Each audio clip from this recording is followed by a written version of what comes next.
Hey everyone, welcome back to RacquetGuys. Today we're taking a look at the new Wilson Clash 98 V2, and we're going to compare it to the previous model. Before we get started, don't forget to hit that like and subscribe button to keep on top of all of our latest content. Let's get started. Alright, so we both just finished hitting with the Clash V1 and V2. For those who may not remember all the specs of the V1, it's 310 grams unstrung, approximately 8 points headlight balance once it is strung, with a 16 by 19 string pattern and a very flexible 55 RA. I'm not sure what you felt about the V2, Richard, but before we get too much into the specs of it, what were your first impressions? I would probably have to say the first impressions that I have about the V2 compared to the V1, John, is that I found that the stiffness was definitely more noticeable when it came to playing with the frame, 55 versus 60 in this particular new version. And when it came to the string pattern, definitely an added access to control with the 16 by 20 string pattern versus the 16 by 19 in the V1.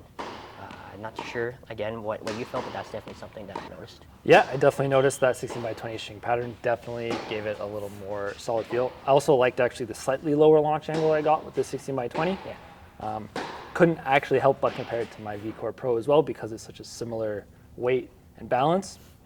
And I definitely felt I maybe lacked a little bit of weight in comparison there on my shot versus my V-Core Pro, but it was definitely more comfortable with the V2.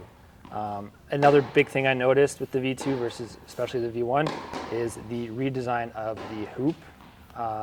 Definitely gave it a lot more stability, a little bit more responsive string bed, and definitely helped a lot on the off-center shots. Yeah.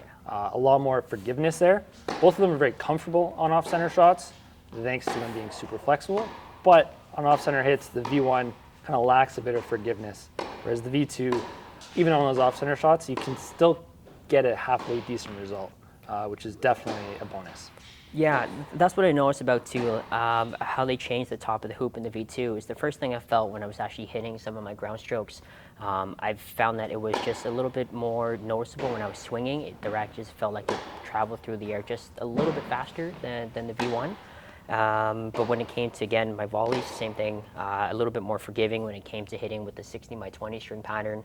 On off-centered hits, a little bit more precision and definitely a little bit more crisp feeling. I didn't feel the racket flex as much when I was actually making clean contact with my volleys when I was hitting with the V2. And then the V1, still very soft, very comfortable, but it's just, again, for me, a little bit too flexible with the 55 flex. I couldn't quite control exactly where I wanted it to go, but still a very nice feeling volley. After our playtest, I would definitely recommend the Clash V2 for any intermediate to advanced player who hits with a lot of topspin, but maybe needs a little bit of extra comfort in their game. Yeah, I completely agree with you. If you're looking for a racket that gives you lots of spin, lots of comfort, and you're in the intermediate to advanced level, I definitely think that this is something you should give a try. I thoroughly enjoyed this playtest with both the V2 and the V1. Thanks for watching. If you have any questions about the Wilson Clash 98 V2, please leave them in the comment section below. As always, the Wilson Clash 98 V2 is available on our RacquetGuys website. See you next time.